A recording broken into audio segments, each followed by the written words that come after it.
तो hello everyone, welcome back to our channel. तो चलो आज और एक दो वीडियो और बनाते हैं। मतलब आज खुशी का माहौल है, आज मेरे लिए बड़ा दिन है। तो करेंगे परसेंटेज का ये वीडियो आएगा, फिर कुछ देर में सिंप्लीफिकेशन का एक वीडियो आ जाएगा। ठीक है, परसेंटेज का नंबर 16, क्वेश्चन नंबर 16। तो if the numerator of a fraction is increased by 20% and the denominator is decreased by 5%, then the value of new fraction becomes 5/2. then the original fraction कितना। Suppose मैं ले लेता हूँ, मैं percentage को कितना मानता हूँ। सो देखो मैं करता हूँ पहले। सपोज मैं एक फ्रैक्शन ले लिया 100x/100y। आपके मन में डाउट आएगा, मुझे पता है, मैं अब क्लियर करूंगा। ठीक है, दिया हुआ है कि न्यूमरेटर 20% में बढ़ जाता है तो 120x हो जाएगा। अगर बढ़ गया तो नया न्यूमरेटर कितना हो जाएगा, 120x। डिनोमिनेटर 5% डिक्रीज कर गया, यानी कि डिनोमिनेटर हो गया 95y। तो 120x डिवाइड बाई 95y, इसका वैल्यू दिया हुआ है 5/2। ठीक है,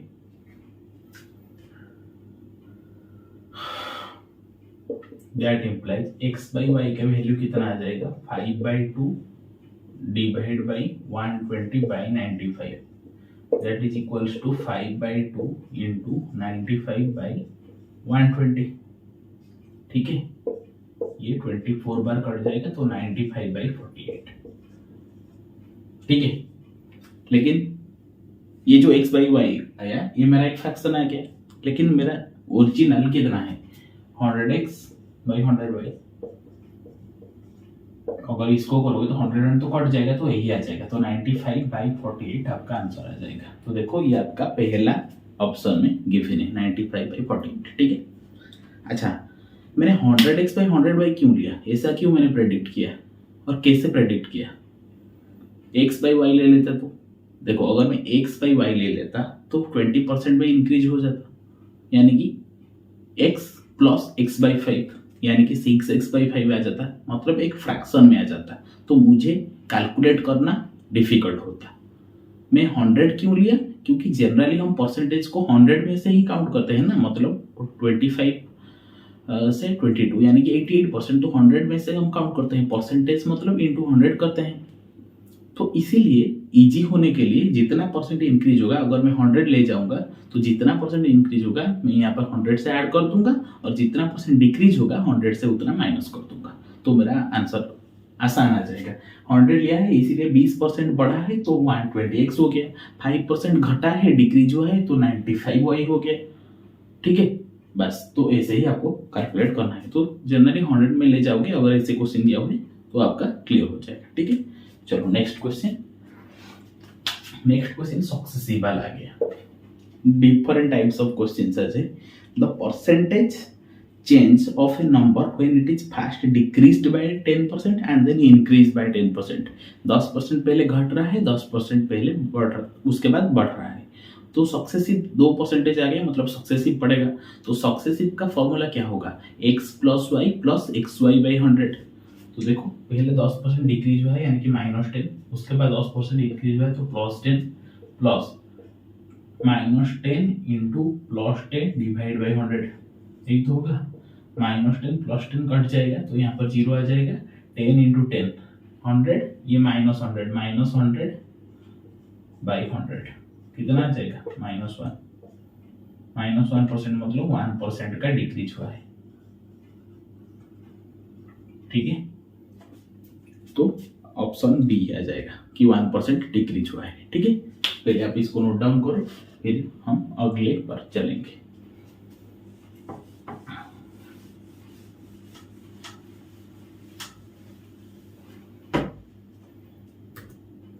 अच्छा, नेक्स्ट क्वेश्चन दिया हुआ है कि a number is first decreased by 20%, the decreased number is then increased by 20%। आप बोलोगे यहाँ पर कि यहाँ पर भी सक्सेसिव आ जाएगा, तो -20 +20 +20 -4%, मतलब 4% का डिक्रीज हुआ है, लेकिन ऐसा नहीं होगा। आगे क्वेश्चन दिया हुआ है the resulting number is less than the original number by 30। एक और अमाउंट आ गया ना, तो अब कैसे, 30 का क्या कोई वैल्यू नहीं है, वैल्यू है इसीलिए दिया हुआ है। तो आप इस पर सक्सेसिव नहीं पुट कर पाओगे, ठीक है। तो देखो, और सक्सेसिव वैसे ही नहीं पुट कर पाओगे क्योंकि यहाँ पर ऑप्शन में भी कोई परसेंटेज तो नहीं दिया हुआ है, आपको नंबर फाइंड आउट करना है, फाइंड द ओरिजिनल नंबर पूछा हुआ है, ठीक है। तो देखो दिया हुआ है कि ए नंबर, सपोज मैं नंबर को 100 ले लेता हूँ, ठीक है। फास्ट डिक्रीज हो गया 20%, यानी कि 100 में से 80 आ गया। फिर दिया हुआ है कि the decreased number is then increased by 20%, decrease number का 20% इंक्रीज हुआ है, तो डिक्रीज नंबर यहाँ पर कितना है 80 है, तो 80 का 20% बढ़ा हुआ है। 80 का 20% इंक्रीज हुआ है, मतलब 80 प्लस 16 दैट इक्वल टू 96 हुआ है। 80 का 20% इंक्रीज हुआ है, मतलब 80 का 20% पहले कितना है 16 है, तो 80 से 16 बढ़ा हुआ है, मतलब 80 प्लस 16 दैट इक्वल टू 96, ठीक है।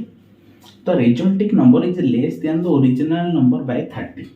तो देखो, तो हम जो नंबर लिए थे इसका वैल्यू था 100, अभी हमारा जो आया वो होता है 96, तो कितना का डिफरेंस है 4 का डिफरेंस है, तो यही पूछा हुआ है ना, less than the original number by 30, मतलब ये 4 का वैल्यू 30 है।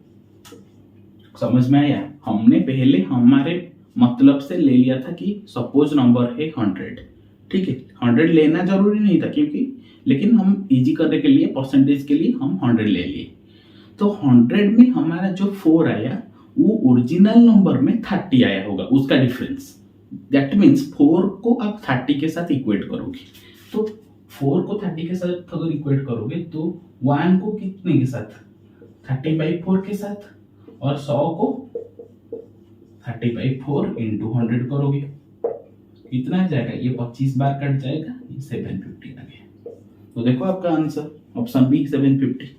डिफरेंस यहाँ पर, डिफरेंस जो दिया हुआ है ओरिजिनल नंबर वो 30 है, यहाँ पर हमारा डिफरेंस कितना है 4, यानी कि 4 का वैल्यू, मतलब यहाँ पर 4 जितना वैल्यू है उसका 30 उतना वैल्यू है, तो 4 को 30 के साथ इक्वेट करोगे, 1 को 30/4, 100 को 30/4 इंटू 100 दैट इक्वल टू 750। खत्म। चलो next question. The price of an article was first increased by 20%, ऐसे ही करोगे। देखो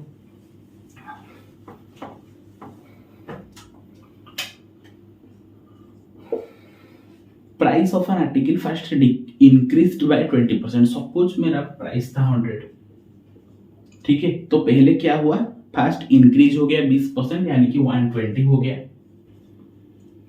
and again increased by 10%, again increased मतलब ये 120 का 10% इंक्रीज हो रहा है। 120 का 10% कितना है 12 है, तो 120 प्लस 12 करोगे तो 132 आ जाएगा, तो न्यू प्राइस कितना आ जाएगा 120 प्लस 12 दैट इक्वल टू 132, ठीक है। पहले 20% इंक्रीज हुआ, सपोज मैंने मान लिया था कि 100, उसका 20% इंक्रीज हुआ तो 120 आ गया।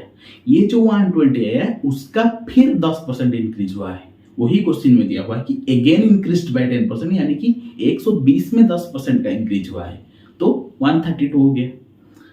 If the last increased price is 99, ये भी हमारा तो लास्ट इंक्रीज प्राइस है, ये भी लास्ट इंक्रीज्ड प्राइस है, तो वहां पर क्वेश्चन में हमारा जो 132 है वो क्वेश्चन का वैल्यू है 99, दैट मींस ये 132 को 99 के साथ इक्वेट किया हुआ है। ओके, तो एक को कितने का साथ करेगा 99/132, ओरिजिनल पूछा हुआ है तो 100, 99/132 इंटू 100 करोगे, ये 11 से कट जाएगा 9 बार, ये 11 से कट जाएगा 12 बार, ठीक है। ये 3 से कट जाएगा 3 बार, ये 3 से कट जाएगा 4 बार, 4 25 बार कट जाएगा, 25 इंटू 3 दैट इक्वल टू 75, ये मेरा आ जाएगा, ठीक है। पहले दिया हुआ था कि फर्स्ट इंक्रीज हुआ 20%, तो 100 में से 120 हो गया, फिर उसका 10% इंक्रीज हुआ यानी कि 132 हो गया। हमारा जो 132 है वो क्वेश्चन का 99 के साथ रिलेट है, तो 132 99 के बराबर है, तो एक 99/132 के बराबर होगा, सो 99/132 इंटू 100, तो आपका आंसर 775 आ जाएगा, ठीक है। यानी कि option B is the correct answer, ठीक है। ओके, पिछले जैसा क्वेश्चन था। चलो लास्ट क्वेश्चन देखेंगे 20 नंबर। कि Kamal had some apples, he sold 40% more than the number of apples he ate. Okay, वो 40% ज्यादा नंबर ऑफ एप्पल को मतलब सेल कर चुका है जितना से खाया, मतलब वो जितना खाया है उसका 40% ज्यादा वो सेल कर चुका है। If he sold 70 apples then calculate how many apples he ate. अरे ये तो इजी डायरेक्ट है यार, ये मतलब 40% का value he sold he sold 40% more. Suppose 100% था तो 40% मोर मतलब 140% हो गया, तो 140% का वैल्यू दिया हुआ है 70। ठीक है, सो 2% का वैल्यू कितना हो जाएगा, देखो यार, एक का 1% का वैल्यू 70 बाई 140, 100% का वैल्यू कितना हो जाएगा 70 बाई 140 इंटू 100, 50। तो how many apples he ate, 50। समझ में आया क्या बोला मैंने? Kamal has some apples, he sold 40% more than the number of apples he ate. Suppose he ate 100% apple, तो कितना सेल किया है 40% मोर यानी कि 140%, और दिया हुआ है कि 140% का वैल्यू है 70 क्योंकि he sold 70 एप्पल्स, यानी कि 140% का वैल्यू दिया हुआ है 70, तो 1 का वैल्यू 70 बाई 140, 100 का वैल्यू 70 बाई 140 इंटू 100, ये 70 बाई 140 कितना 1/2 हो जाएगा, ये 200 में 50 बार कट जाएगा, तो आंसर इज इक्वल 50। ठीक है, तो I hope option C is the correct answer. तो आई होप आप सबको ये लेक्चर पसंद आया है। आज और एक लेक्चर सिंप्लीफिकेशन का डालेंगे, ठीक है, कोई बात नहीं, डालेंगे कुछ देर बाद, बस पढ़ाई करते रहो। 2% का बीट प्रैक्टिस सेशन आ गया और एक आ जाएगा आपका सिंप्लीफिकेशन का, मतलब आज धमाका है। इसका रीज़न ये है क्योंकि आज मेरा फेवरेट एक्टर शाहरुख खान का बर्थडे है, तो इसीलिए मैं आज 3 वीडियो आपके लिए अपलोड करूँगा। ठीक है, तो बस विदाई लेता हूँ। जय हिंद, जय भारत, जय जगन्नाथ।